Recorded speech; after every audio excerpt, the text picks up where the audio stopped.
ওসমান হাদির শারীরিক কন্ডিশন নিয়ে একটু আপডেট বলতে চাই যে তার যে শারীরিক পরিস্থিতি সেটা আশঙ্কাজনক যেরকম ছিল সেটা অপরিবর্তিত রয়েছে এবং তার যে ব্রেইনে ইনজুরি ছিল আমরা ঢাকা মেডিকেল কলেজে অপারেশন করেছিলাম এবং আজকে সকালে তার রিপিট সিটি স্ক্যান হয়েছে এবং সিটি স্ক্যানে আমরা দেখেছি যে তার ব্রেনের যে কন্ডিশনটা সেটা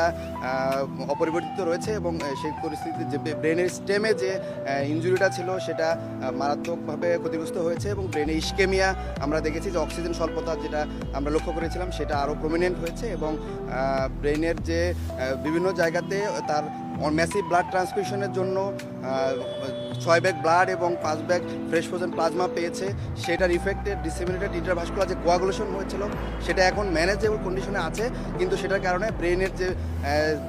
বিভিন্ন জায়গাগুলোতে সেগুলোতে রক্তগুলো জমাট বেঁধে আছে বলে আমরা সিটি স্ক্যানে দেখেছি এবং যে পাশে অপারেশন হয়েছে সেই পাশে ব্রেনটা একটু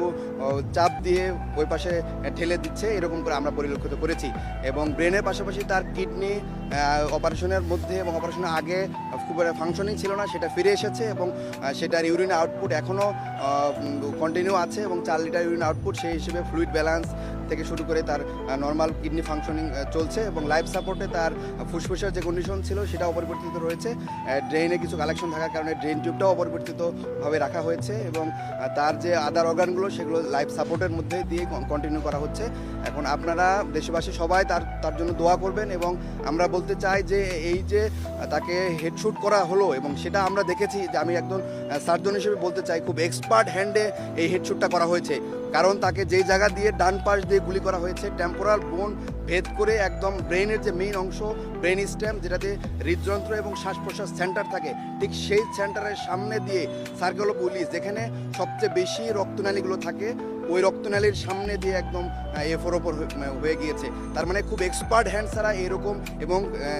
সে যদি অভিজ্ঞ না হয় এই জায়গা দিয়ে গুলি করতে পারে না। তো আমরা দেখতে চাই দেশের যে আইন শৃঙ্খলা পরিস্থিতি সেই আইন শৃঙ্খলা পরিস্থিতি এখন পর্যন্ত তাকে গ্রেপ্তার করা সম্ভব হয় নাই এবং আমরা যারা অ্যাক্টিভিস্ট আছি, আমরা যারা জুলাইয়ের পক্ষে শক্তি আছি, তারা সবাই আমাদের জীবন হুমকির মুখে আছে বলে আমরা মনে করছি এবং আমরা চিন্তা করছি যে দেশের যেই আইন শৃঙ্খলা পরিস্থিতি এই পরিস্থিতিতে আসলে সামনের যে নির্বাচন আছে সেটাকে বানচাল করার জন্য বিভিন্ন পক্ষ এখানে জড়িত আছে। আমি দেশের যে স্বরাষ্ট্র উপদেষ্টা সহ যে প্রধান উপদেষ্টা আছে তাদের কাছে আহ্বান জানাচ্ছি যে আপনারা দ্রুততম সময়ের মধ্যে এই আইন শৃঙ্খলা পরিস্থিতি উন্নতি করেন এবং যে অপরাধী তাদেরকে গ্রেপ্তারের আওতায় আনতে হবে এবং তাদেরকে বিচার এবং দৃশ্যমান বিচারের আওতায় আনতে হবে বলে আমরা মনে করি। যদি আপনারা সেটা না করতে পারেন তাহলে আমরা যে জুলাই শক্তিগুলো আছে আমাদের জীবন যে হুমকির মুখে আছে এবং আমাদেরকে কন্টিনিউয়াস ফোন করে বিভিন্ন ইন্ডিয়া থেকে অপরিচিত নাম্বার থেকে ফোন করে আমাদের নাম্বার পাবলিক করে দেওয়া হচ্ছে, বিভিন্ন গ্রুপে আমাদের নাম্বারকে দিয়ে দেওয়া হচ্ছে, আমাদের পরিবারের আমাদের বাসার লোকেশনগুলো ট্র্যাক করা হচ্ছে, আমাদেরকে হুমকি ধমকি দেওয়া হচ্ছে। তো এগুলোর আসলে শেষ কোথায়? তাকে এখনও নিবিড়ভাবে পর্যবেক্ষণের মধ্যে আছে এবং তার পরিবার তাকে উন্নত চিকিৎসার জন্য হয়তোবা বিভিন্ন জায়গায় নেওয়ার জন্য চেষ্টা করছে, তবে সেটা তার পরিবার সিদ্ধান্তটা চূড়ান্ত বলে আমরা মনে করি এবং এখানে যে বোর্ড মেডিকেল বোর্ড সিদ্ধান্ত দিয়েছে যে তাদের শারীরিক অবস্থা অপরিবর্তিত রয়েছে এবং সেটা আশঙ্কাজনক। গত 2 দিন যেরকম ছিল ঠিক ওই রকমভাবে আছে। সিঙ্গাপুর এবং থাইল্যান্ডের যে হসপিটালগুলোতে তাকে কেস সামারি তার পরিবার পাঠিয়েছে এবং ওই হসপিটালের সাথে হয়তো কথা বলে হসপিটাল অ্যাকসেপ্ট করতে পারে, তার পরিবার সিদ্ধান্ত নেবে তখন যে আসলে কোন হসপিটালে তাকে নেওয়া যেতে পারে। তবে এটা তার পরিবারের সিদ্ধান্তটা চূড়ান্ত বলে আমরা মনে করি। যে হাদি ভাইয়ের বুলেটটা রাইট সাইড দিয়ে ঢুকে গিয়ে বাম সাইড দিয়ে বের হয়ে গেছে টেম্পোরাল রিজন দিয়ে। বুলেটের ফ্রেগমেন্ট আমরা একটা কাভার শেল সেটা পেয়েছি অপারেশনের সময় এবং একটা অংশ তার ব্রেন স্টেমের মধ্যে রয়ে গিয়েছে এবং সেটা খুব বেশি বুলেট ফ্রেগমেন্ট হয়ে একটা অংশ বাইরে গিয়েছে এবং একটা অংশ ব্রেন স্টেমে রয়ে গেছে এবং একটা শেল বুলেটের কাভার আমরা অপারেশনের সময় বের করতে পেরেছি। তার কনজারভেটিভ ম্যানেজমেন্ট চলছে, তার ব্রেনে যে ইডেমা আছে চাপ আছে সেগুলোর জন্য মেডিকেল যে ম্যানেজমেন্ট পসিবল এটা যে কোনো বিশ্বের সাথে ওয়ার্ল্ড ক্লাস স্ট্যান্ডার্ড তার চিকিৎসাটাই চলছে। তো সেটা কনজারভেটিভ ম্যানেজমেন্টে চলছে এবং ফার্দার কোনো সার্জারি লাগবে না বলে আমরা মনে করি। তারপরে যদি বোর্ড মনে করে যে না নেক্সট কোনো প্রসিডিউরে যেতে হবে তাহলে সেই বোর্ডের সিদ্ধান্ত অনুসারে সেই প্রসিডিউরে যা পসিবল হবে। আমরা রিস্ক বেনিফিট চিন্তা করি, যে জায়গায়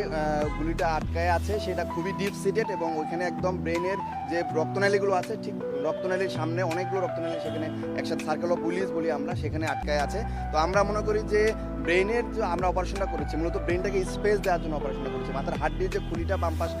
পাশের খুলিটা আমরা কেটে ব্রেনকে একটা স্পেস দিয়েছি। এই যে ব্রেনে ইডেমার কারণে সোয়েলিং হচ্ছে, ব্রেন তো একটা শক্ত কাভারিং বোনের মধ্যে ফিক্স থাকে, যদি স্পেস না পায় তখন ব্রেনের বিভিন্ন অন্যান্য অঙ্গগুলোকে চাপ দেয়। ওই স্পেস ক্রিয়েট করার জন্য মূলত বাম পাশের হাড্ডিটাকে খুলে দেওয়া হয়েছে, একটা স্পেস ক্রিয়েট হচ্ছে, ব্রেনটা এক্সপান্ড করতে পারছে। আসলে ব্রেনের গিয়ে রক্ত বা বুলেট নিয়ে আসার জন্য মূলত অপারেশন করা হয় না, ব্রেনকে স্পেস দেওয়ার জন্য মূলত অপারেশনটা করা হয়েছে। জি, তার কার্ডিয়াক অ্যারেস্ট যখন আমরা প্রথমে ওসেকে রিসিভ করি তখন প্রায়